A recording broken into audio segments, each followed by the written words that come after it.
이사야서 60장 1절에서 9절까지의 말씀. 자, 우리 함께 봉독합니다. 일어나라, 빛을 발하라. 이는 내 빛이 이르렀고 여호와의 영광이 내 위에 임하였음이니라. 보라, 어둠이 땅을 덮을 것이며 캄캄함이 만민을 가리려니와 오직 여호와께서 내 위에 임하실 것이며 그의 영광이 내 위에 나타나리니 나라들은 내 빛으로 왕들은 비치는 내 광명으로 나아오리라. 내 눈을 들어 사방을 보라. 무리가 다 모여 내게로 오느니라. 내 아들들은 먼 곳에서 오겠고 내 딸들은 안기어 올 것이다. 그때 내가 보고 기쁜 빛을 내며 내 마음에 놀라고 또 화창하리니 이는 바다의 부가 내게로 돌아오며 이방 나라들의 재물이 내게로 옵니다. 허다한 낙타 미디안과 에바의 어린 낙타가 내 가운데 가득할 것이며 스바 사람들은 다 금과 유향을 가지고 와서 여호와의 찬송을 전파할 것이며 게달의 양무리는 다 내게로 모일 것이요 느바요의 숫양은 내게 공급이 되고 내 제단에 올라 기꺼이 받음이 되리니 내가 내 영광의 집을 영화롭게 하리라. 저 구름같이 비둘기같이 그 보금자리로 날아가는 것 같이 날아오는 자들이 누구냐? 곧 섬들이 나를 앙망하고 다시스의 배들이 먼저 이르되 먼 곳에서 내 자손과 그들의 은금을 아울러 싣고 와서 내 하나님 여호와의 이름에 드리려 하며 이스라엘의 거룩한 이에게 드리려 하는 자들이라. 이는 내가 너를 영화롭게 하였음이라. 아멘. 헌금은 오늘은 이따가 우리 마지막 찬송 부를 때 여러분들이 나오셔서 드리면 되겠습니다. 그리고 다음 주부터는 우리 첫 번째 찬양 부를 때에 그때 1절, 2절은 부르시고 3절, 4절 부르실 때 나와서 함께 헌금해 주시면 되겠습니다. 하나님 아버지와 예수 그리스도로부터 오는 은혜와 평강이 여러분들에게 충만하시기를 소원합니다. 자, 올 우리 표가 뭐라고요? 교회 표가 일어나라 빛을 발하라. 일어나라 빛을 발하라입니다. 창세기 1장에 보면은 하나님께서 천지를 창조하실 때에 이렇게 되어 있어요. 땅이 혼돈하고 흑암이 깊음 위에 있고 하나님의 영은 수면 위에 운행하시더라. 그리고 나서 하나님께서 이르시되 빛이 있으라 하시니 빛이 있었고 그 빛이 하나님 보시기에 좋았더라. 그러니까 이 빛이라고 하는 것은요, 빛이 오니까 질서가 생기고 빛이 오니까 생명이 생기게 된 거예요. 그전에는 혼돈이었고 흑암이었어요. 그런데 빛이 오니까 질서가 생기는 거예요. 그 빛이 누구예요? 하나님이시죠. 그 빛이 예수님이시죠. 여러분, 우리가 이렇게 밤하늘에 하늘을 이렇게 보면은 참 별이 많잖아요. 근데 그 별을 왜 낮에는 못 볼까요? 낮에는 안 보이죠. 이 별도 그렇고 달도 그렇고 자기 스스로는 빛을 낼 수 없어요.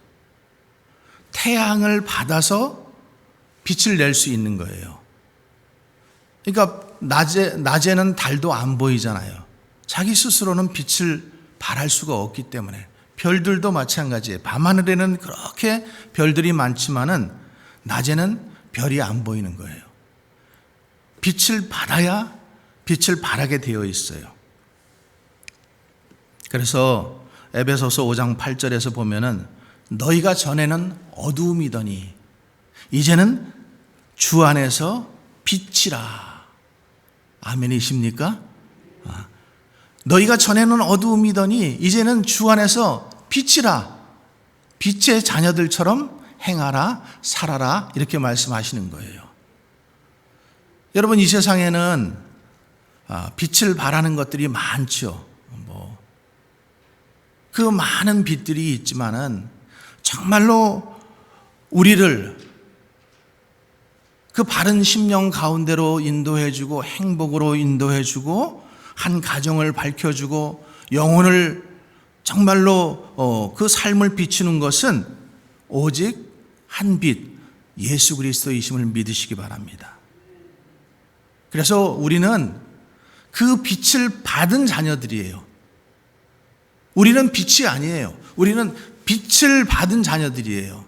그래서 빛을 받은 자녀들이 빛을 받은 자녀들답게 살아가는 것, 빛을 제대로 비추는가? 아니면 빛을 정말로 잘 비추는가? 이렇게 살아가는 것이 바로 교회의 사명이고 우리 성도의 사명인 줄을 믿으시기 바랍니다.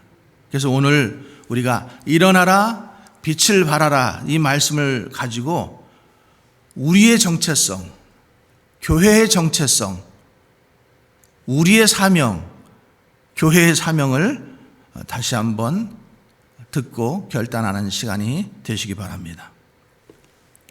자, 오늘 우리가 본문 읽었던 이사야 60장의 그 말씀을 읽었는데 이 배경을 보면은 그래요. 이스라엘이 400년 동안 애굽에서 종살이 하잖아요.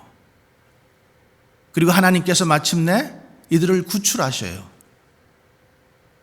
그리고 하나님 나라 백성 되게 하시고 제사장 나라 삼으셨어요. 그렇죠? 그런데 이 하나님 나라 백성 되게 하고 하나님께서 제사장 나라 백성이 되게 하셨는데 얼마 못 가서 그들이 어떻게 돼요? 그 사명을 잃어버려요. 신앙이 변질돼 버리고 하나님의 백성이자 제사장 나라로서의 그 정체성이 자꾸만 사그러져 버리고 사명조차 찾지 못하고 그렇게 되는 거예요. 그렇게 되니까 사회가 어떻게 되는가? 세상이 어떻게 되는가? 당시 왕이나 관료들은 모두 타락하고 그 다음에 국가적으로 사회적으로 경제적으로 어려움이 온 백성에게 미치게 되었어요. 어떻게 되니까요? 하나님의 나라 백성이 제사장 나라 백성들이 제 역할을 못하니까 어떻게 돼요?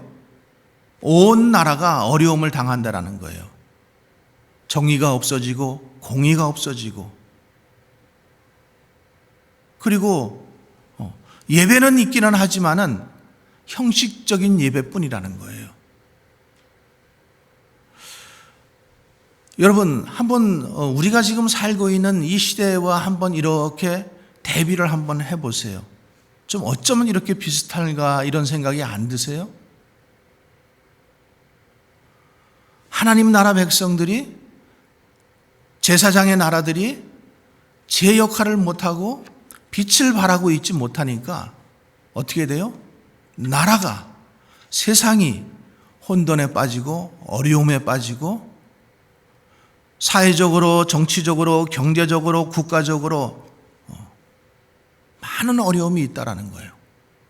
예배가 있기는 하지만은 그 예배가 형식적인 예배 수준에 머무르고 있다라는 거예요. 그래서 이 이스라엘을 향해서 하나님은 이사야 선지자를 통해서 이렇게 말씀하셔요. 하나님의 징계의 채찍을 맞아서 너희가 바벨론의 포로로 잡혀갈 것이고 그리고 거기서 종살이를 할 것이다.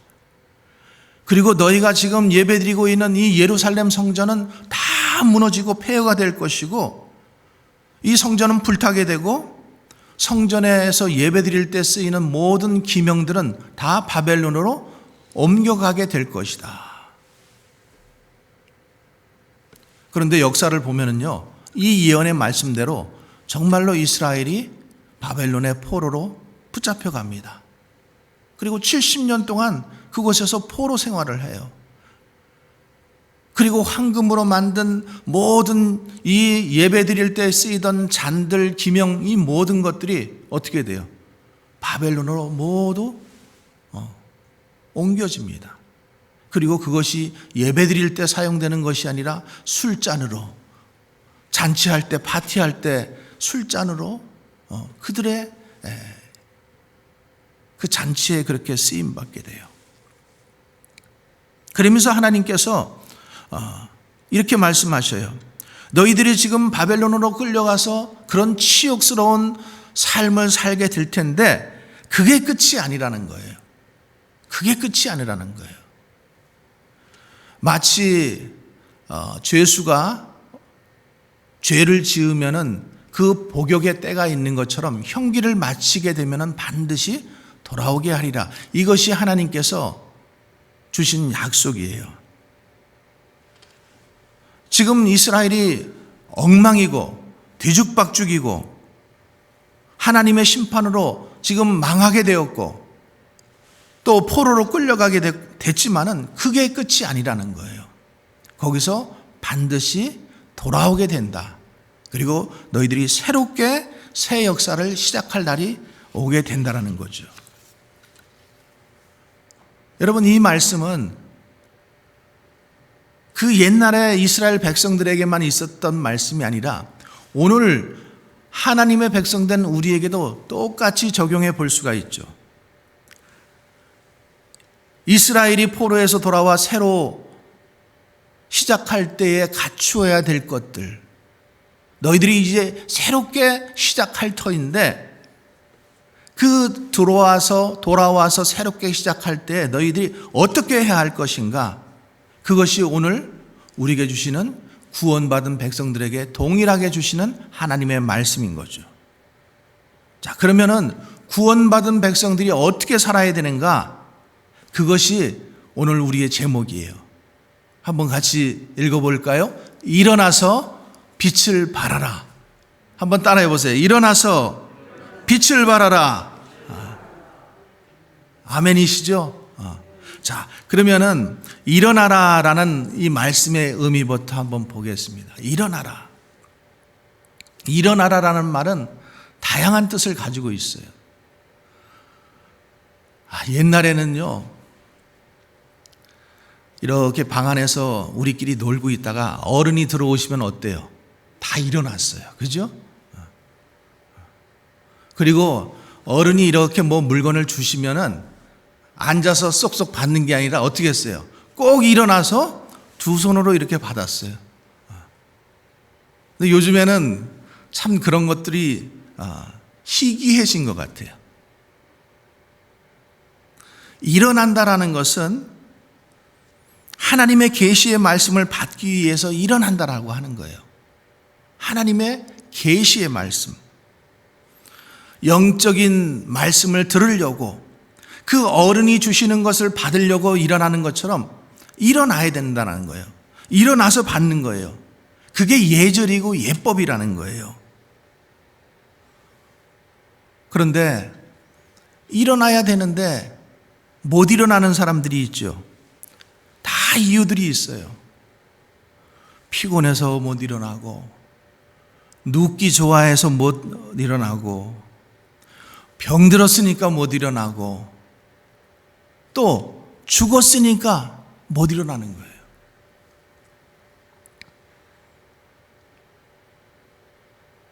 여러분, 우리가 이렇게 코로나 팬데믹으로 인해서 지금 거의 1년 가까이를 이렇게 예배를 드리고 있어요. 성전에 나오시는 분들도 계시고 또 온라인으로 예배를 드리는데, 제가 온라인 처음 예배 드릴 때 여러분들에게 부탁한 게 뭐예요? 여러분, 가정에서 예배 드리더라도 여러분 교회에 나오시는 것처럼 똑바로 옷 입으시고 바른 마음을 가지고 예배 드리세요. 그리고 헌금은 꼭 하세요. 제가 이 두 가지를 여러분들에게 부탁드렸어요. 근데 이렇게 시간이 지나고 많은 시간이 지나고 보니까 그냥 집에서 입던 옷 입고 편한 옷 입고 예배 드리고 뭐 뭐 헌금 나 하나쯤 안 드리면 어때? 이러고 헌금도 안 하고 지금 이렇게 지금 흘러가고 있다라는 거예요.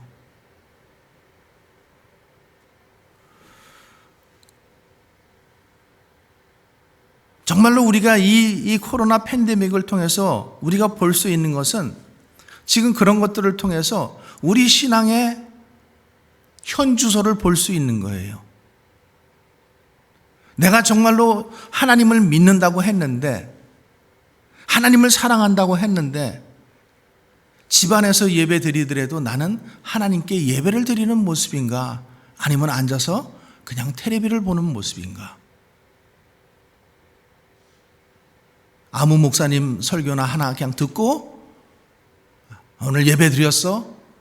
이런 것으로 끝나버리는 것은 아닌가? 여러분, 만약에 그런 심령으로 예배를 드린다라면 우리는 지금 누워있는 자와 똑같은 거예요. 우리가 성경을 읽을 때에도 우리가 예배 중에 보면은 자꾸만 일어나라고 시키죠. 왜 이렇게 한번 그냥 예배 드리러 왔으면 됐지, 일어나라, 앉으라, 또 일어났는데 일어나라, 또 앉으라, 자꾸만 예배를 이렇게 시킬까? 뭐 믿음이 없는 사람들은 그렇게 생각을 해요. 일어나라. 특별히 성경 말씀을 읽을 때 보면은 일어나서 말씀을 받습니다. 그게 얼마나 좋은지 몰라요. 여러분, 혹시 내 신앙의 현주소가 누워있지는 않습니까? 또 이런저런 개인적인 사정으로 말미암아서 삶 때문에, 또 가정의 문제 때문에, 또 미래의 문제 때문에, 아니면 사람에 대한 원망과 불평 때문에 그냥 아예 포기하고 드러누워 있거나 앉아있는 사람들은 없습니까? 오늘 하나님은 일어나라고 말씀하시는 거예요. 이 일어나라고 하시는 말씀을 내 말씀으로, 나에게 주시는 말씀으로 받으시고 일어나시기 바랍니다. 일어나야 돼요. 또 일어나다라는 말은 어떨 때 쓰였냐면은 하나님께 제물을 바칠 때 쓰였어요. 제물을 바친다라는 것은 예배를 말씀하는 거예요. 그러니까 예배자는 어떻게 해요? 서서 드리는 거예요. 서서. 아까 제가 초두에 말씀드린 어른이 왔을 때 일어나는 모습, 어른이 무엇을 줄 때에 일어나서 받는 것, 그 어른에 대한 존경심이거든요.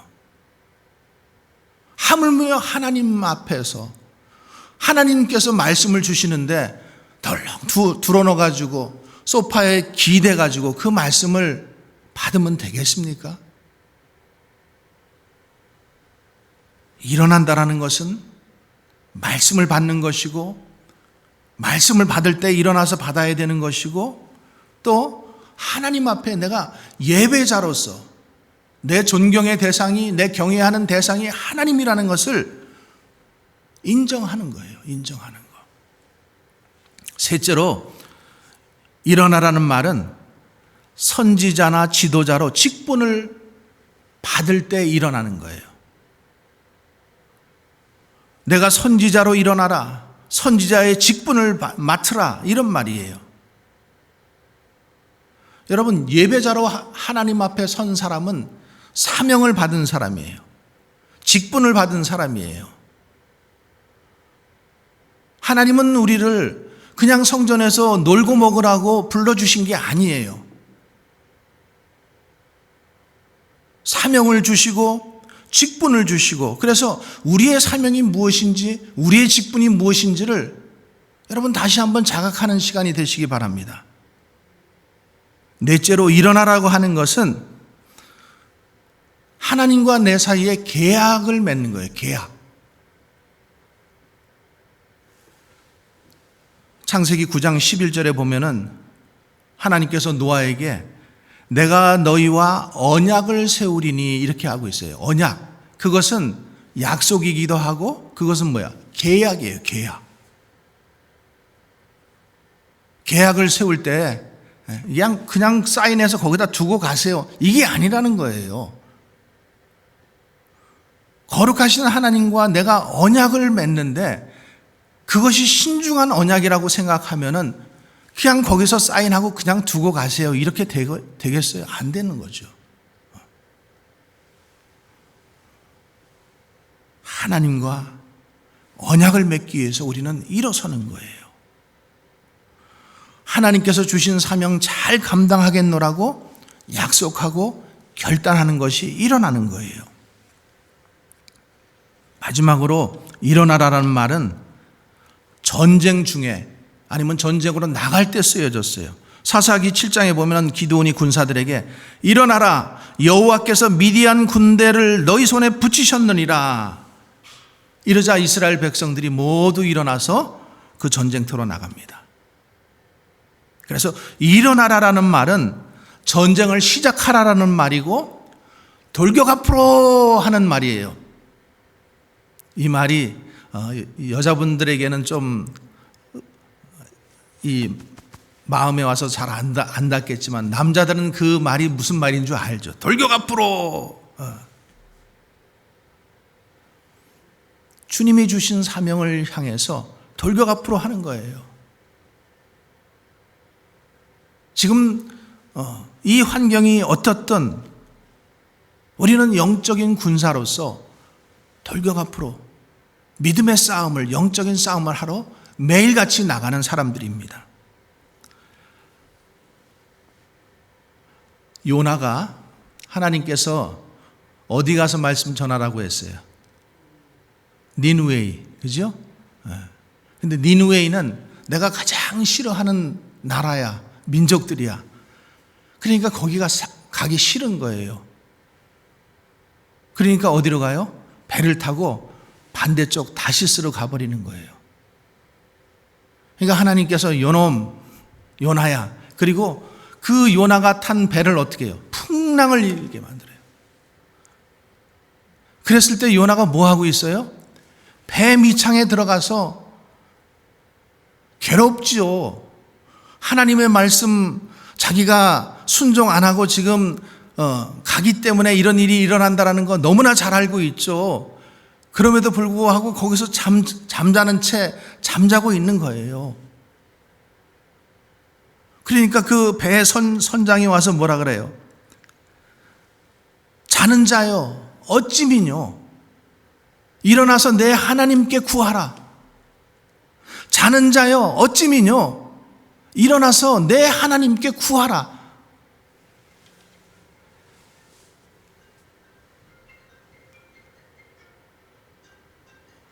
일어나시기 바랍니다.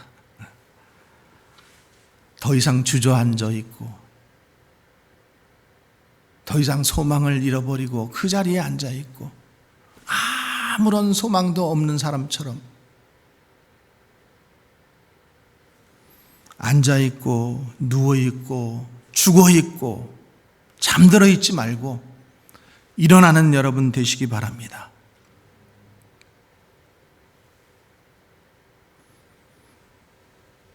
그래서 새롭게 결단해서 더 이상 하나님의 백성으로 빛을 잃어버린 백성처럼 살지 말고 하나님의 백성답게 너희는 빛의 자녀라. 빛의 자녀처럼 행하라고 주님이 말씀하시는 그 말씀 듣고 일어나는 여러분 되시기 바랍니다. 그리고 하나님께 예배하는 거예요. 하나님께 가까이 나가는 거예요. 하나님과 자꾸만 친밀해지는 거예요. 그럴수록 그래서 하나님께 가까이 온 자들을 하나님은 사랑하시고 그런 사람들에게 하나님은 일거리를 주시는 거예요. 두 번째로 이 빛을 발하라. 빛을 발하라. 자, 그러면 일어나서 우리가 무엇을 해야 하는가? 우리는 빛을 발해야 된다는 거예요. 빛을 발하라. 오늘 본문에 일어나라, 빛을 발하라. 이는 내 빛이 이르렀고 여호와의 영광이 내 위에 임하였음이니라. 말라기서에서도 의로운 해가 떠올라서 치료의 광선을 발하리라. 누가복음 1장에서도 돋는 해가 우리에게 임하여 어두움과 죽음의 그늘에 앉아있는 자에게 비추고 그의 발을 평강으로 인도하신다라고 했습니다. 어두움과 죽음의 그늘에 앉아있는 자들에게 하나님의 빛을 비추고 그리고 그들을 평강으로 인도하는 것, 이것이 하나님께서 우리에게 주신 사명이라는 것, 이것이 우리의 정체성이라는 것을 여러분 잊지 마시기 바랍니다. 그러면 우리는 어떤 빛을 발해야 하는가? 복음의 빛입니다. 복음의 빛. 고린도후서 4장 6절에 보면은 어두운 데서 빛이 비추라 하시던 그 하나님께서 예수 그리스도의 얼굴에 있는 하나님의 영광을 아는 빛을 우리 마음에 비추셨느니라. 하나님께서 예수 그리스도의 그 얼굴에 있는 하나님의 영광을 아는 빛을 우리 마음에 비춰주셨다라는 거예요. 여러분, 복음은 뭐예요? 복음은 기쁜 소식 아닙니까? 기쁜 소식, 굿뉴스예요. 우리가 복음을 모르던 자들이잖아요. 하나님을 모르던 자들, 어둠에 있던 자들인데 하나님께서 그 예수 그리스도의 얼굴에 있는 복음의 빛을 우리 마음 가운데 비춰주니까 우리가 빛의 자녀가 되었다라는 거예요. 하나님의 자녀가 되었다라는 거예요.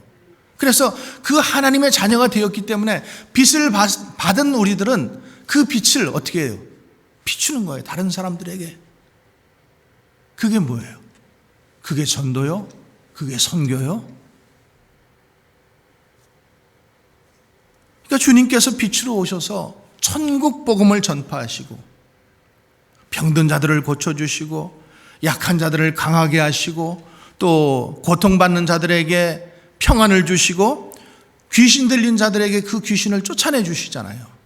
빛이 오니까 창세기 1장 그 2절에 있던 말씀처럼 빛이 오니까 흑암이 물러가게 되어 있는 거예요. 빛이 오니까 어둠이 물러가는 거예요. 혼돈이 물러가고 카오스예요. 카오스. 혼돈이에요. 그래서 우리는 복음을 받은 빛의 자녀로서 복음을 전하는 것이 마땅한 거예요. 두 번째로는 우리가 어떤 빛을 발해야 하는가? 의의 빛을 발해야 되는 거예요. 잠언 4장 8절에 보면은 의인의 길은 돋는 햇빛같이 점점 빛나서 원만한 광명에 이른다. 마태복음 13장 43절에도 그때의 의인들은 아버지의 나라에서 해와 같이 빛나리라. 여성분들은요, 마음 가운데 특별히 예수 그리스도의 빛으로 활짝 비치고 있으면은요, 다른 화장품이 필요 없습니다. 제일 좋은 화장품이에요. 동동구루모보다도 더 좋은 화장품. 마음에 근심, 수심이 가득하고 괴로움이 가득하면은요, 아무리 랑콤 화장품 갖다 얼굴에 발라봤자 얼굴이 빛이 나는 게 아니에요.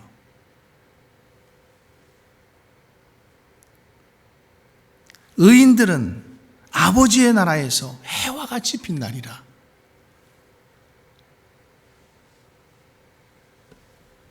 여러분, 구약 성경에 의인 세 사람 누구예요? 노아, 다니엘, 욥. 노아, 다니엘, 욥. 그 세 사람의 그 사람은 의인이라고 하나님께서 직접 칭해 주셨잖아요.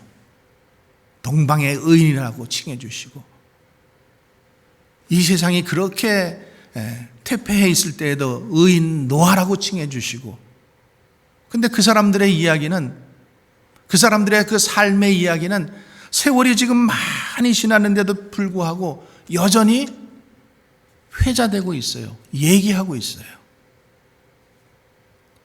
어디에 담겨서, 성경 말씀에 담겨서 온 세상 사람들에게 읽혀지고 말하고 있고, 우리도 저렇게 살아야 되겠다, 이렇게 도전을 주는 말씀으로 지금 전해지고 있다는 거죠. 세 번째로 어떤 빛을 발해야 되는가? 우리는 선한 빛을 발해야 됩니다. 마태복음 5장 14절에 너희는 세상의 빛이라. 산 위에 있는 동네가 숨기우지 못할 것이요 사람이 등불을 켜서 말 아래 두지 아니하고 등경 위에 두나니 이러므로 집안 모든 사람들을 비추느니라. 에베소서에서도 빛의 열매는 모든 착함과 의로움과 진실함에 있다라고 했어요. 성도의 생활 중에서 특별히 선한 것, 착한 것은요, 빛을 발하게 하는 어떤 행위가 되는 거예요. 그러니까 여러분들이 선한 행위를 하고 착한 행위를 하는 것, 남을 괴롭히고 남의 가정을 쪼개놓고 남에게 공격을 가하고 이렇게 하는 것이 아니라 남에게 선한 행위를 하는 것, 다른 사람을 도와주고 마음으로 도와주고 시간으로 도와주고 물질로 도와주고, 이러한 생활은 뭐예요? 빛을 발하게 한다라는 거예요. 그래서 오른손이 하는 것을 왼손이 모르게 해도, 왼손이 하는 것을 오른손이 모르게 해도 그것은 빛이 나게 되어 있어요.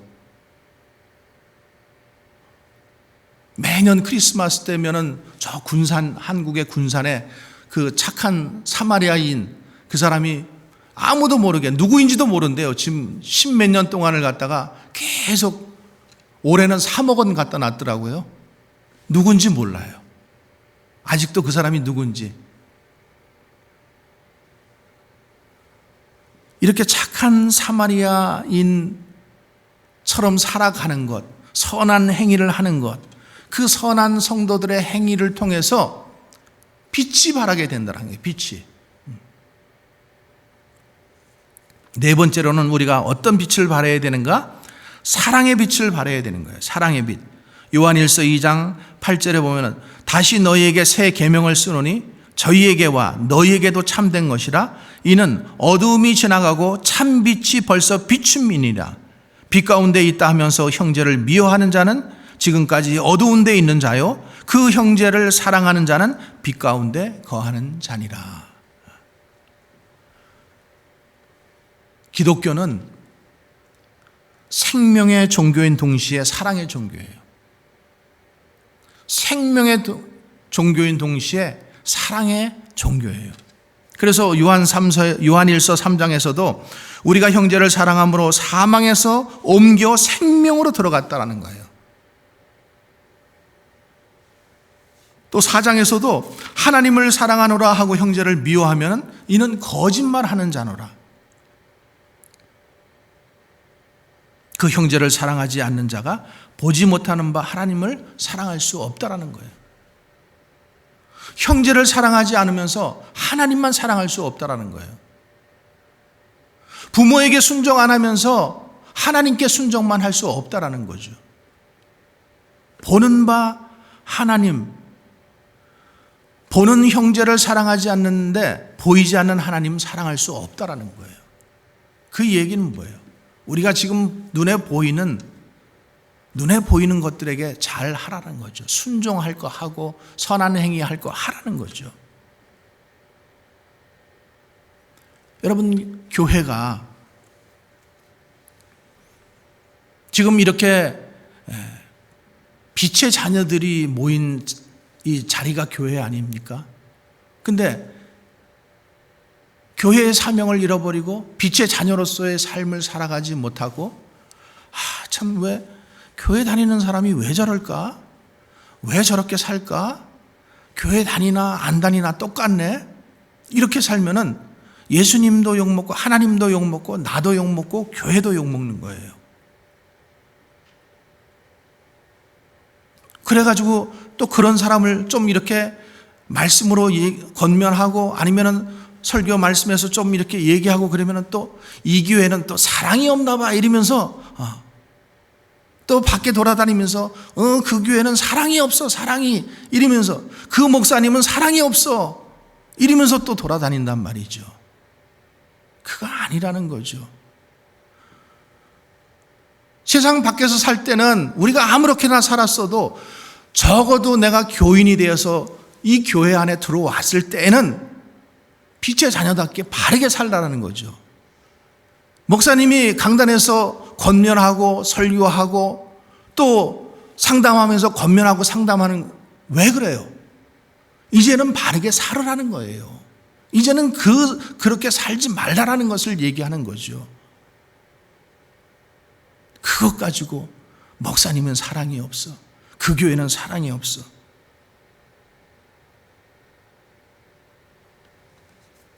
여러분, 빛을 발하라. 우리가 빛의 자녀로서 빛의 자녀답게 살아가면은 그 빛이 비추게 되어 있는 거예요. 세상 사람들에게 비추고. 그래서 저 사람이 정말로 하나님을 믿는 자녀이구나, 저 교회가 정말로 하나님의 사랑이 있는 교회구나, 이렇게 된다라는 거죠.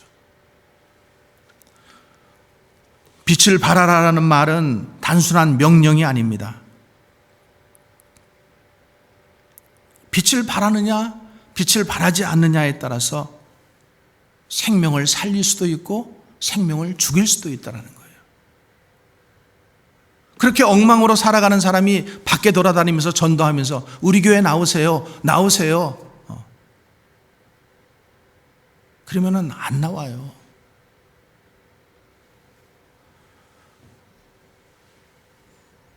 저와 여러분이 빛의 사람으로서 가정과 사회를 살리는 빛이 된다라는 사실.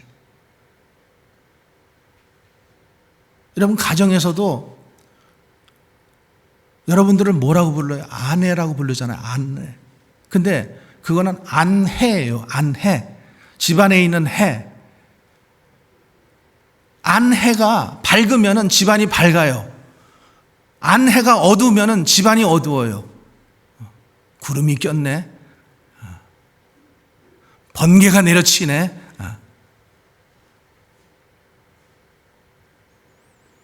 옛날에 철학자 중에 소크라테스라는 사람이 있었어요.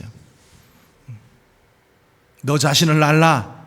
이 유명한 말을 한 사람이잖아요. 맨날 그 제자들 모아놓고 사람들 모아놓고 그 철학적인 얘기, 이상적인 얘기만 하고 있으니까 아내는 답답한 거예요. 이 남편이 밖에 나가 돈을 좀 벌어오든지 아니면 사람들을 좀 그만 좀 모이게 하든지. 그러니까 막 바가지를 긁어요. 그래도 꼼짝하지 않으니까 물바가지를 하나 해가지고 그냥 그 사람들 앞에서 껴지니까 또 소크라테스가 유명한 말을 해요. 천둥이 치니까 비가 오네.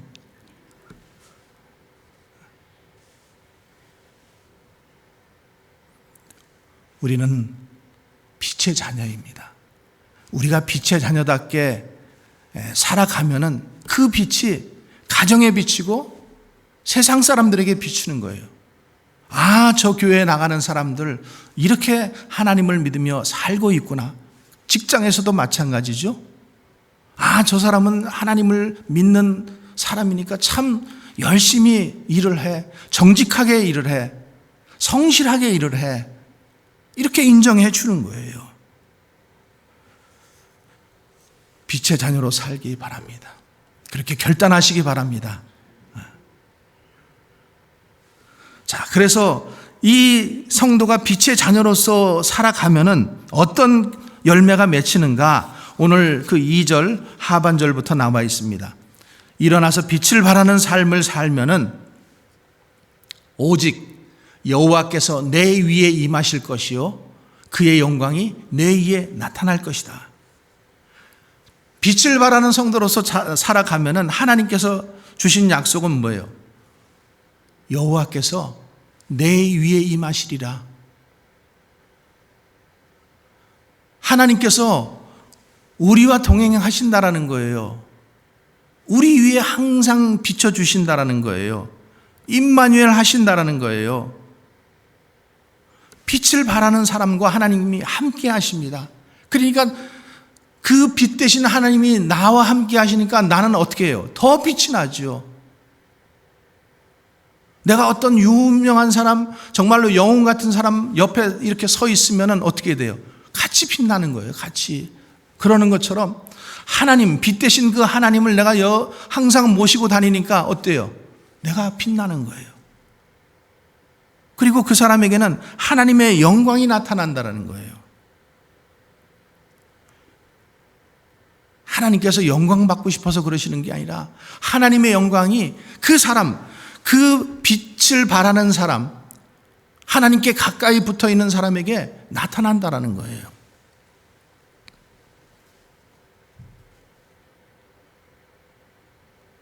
자랑하려고 절대 하는 얘기는 아닌데, 근데도 제가 곰곰이 생각해 봐도 이건 자랑이에요. 근데도 여러분 한번 들어보세요. 우리 자녀가 열심히 공부했어요. 하나님의 영광을 위해서. 그랬더니 학교에서 수석으로 졸업하게 됐어요. 그러니까 졸업식 때 대표 연설을 해요. 이게 뭐예요? 부모인 우리로서 볼 때는 너무나 영광스러운 거예요. 그러는 것처럼 우리가 그렇게 살아가면은 하나님 아버지께서 우리에게 영광의 빛을 비춰주신다는 거예요. 영광의 빛이 내 위에 어떻게 돼요? 나타나리라. 언어를 받게 된다는 거죠. 그런 사람들에게는 특별한 일이 생겨요. 특별한 일이. 또 3절, 4절에 또 무슨 말씀을 하시는지 한번 같이 읽어보겠습니다. 나라들은 내 빛으로, 왕들은 비치는 내 광명으로 나으리라. 또 내 눈을 들어 사방을 보라. 무리가 다 모여 내게로 오느니라.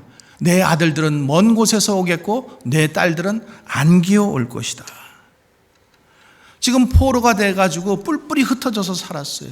어디에 아들이 살고 있는지, 어디에 딸이 살고 있는지 연락조차 두절돼가지고 그렇게 살았는지 죽었는지 모르고 살았어요. 근데 해방이 돼서 돌아오게 되니까 그들이 다 아들, 딸들을 안고 돌아오는, 집으로 돌아오는 그 모습을 보게 된다는 거예요. 저와 여러분이 하나님의 빛을 비추고 살기만 하면은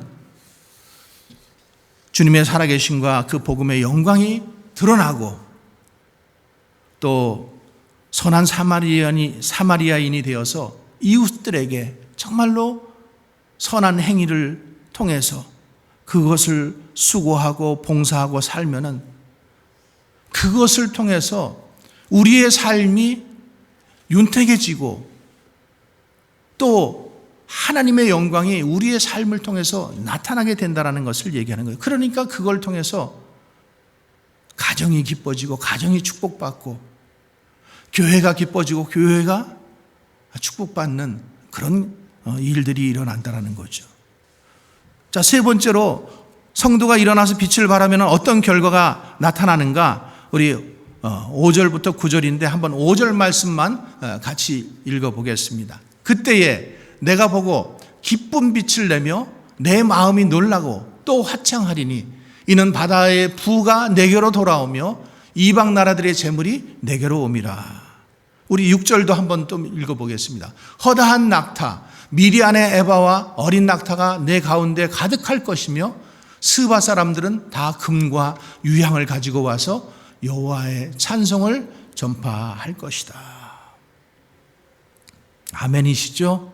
네. 믿음이 있으신 분들은 아멘 하세요. 긴 설명은 안 드리겠어요. 우리가 하나님의 자녀로서 빛의 자녀로서 살아가면은 그것은 하나님께는 물론 영광이 되고 하나님께서 그 빛의 자녀로서 살아가는 성도들의 삶 가운데 함께 하시기 때문에 성도들의 삶은 윤택하게 되고 즐겁게 되고 행복하게 되고 축복이 넘치게 된다라는 거죠. 여러분 언제 빛을 발할 때? 지금은 정말로 세상이 어두워요. 소망도 없어요. 빛을 잃어가고 있어요. 그러니까 세상이 고통당하고 있어요. 이럴 때에 하나님의 백성들은 그들과 같이 어둠 속에 앉아있고 누워있고 잠자고 있고 이럴 것이 아니라 일어나서 빛을 발하는 저와 여러분 되시기 바랍니다. 그게 이 시대를 살아가는 우리들에게 하나님께서 주신 사명입니다. 정체성입니다. 한 주간도 한번 눈을 들어 우리 주위를 보고 내가 하나님의 빛된 자녀로서 어디 빛을 비출 만한 곳이 어디 없을까? 누워있는 자들에게 또 잠자고 있는 자들에게 가서 깨워서 일어나라고 권면하고 또 일어나서 같이 빛을 발하게 될 때 우리의 삶이 또 우리의 가정들이 우리 교회가 이 사회가 정말로 아름다운 주님께 축복받는 그런 삶, 그런 나라가 될 줄로 믿습니다. 올 한 해 우리가 이렇게 살아가기를 우리 주님 앞에 간절히 소망하며 주님의 이름으로 축원합니다. 기도하시겠습니다.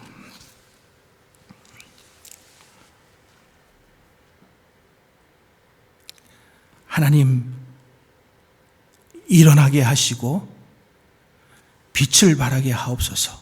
그래서 주의 영광이 우리 삶 가운데, 우리 가정 가운데, 우리 교회 가운데 나타나게 하여 주시옵소서. 예수님 이름으로 기도합나이다.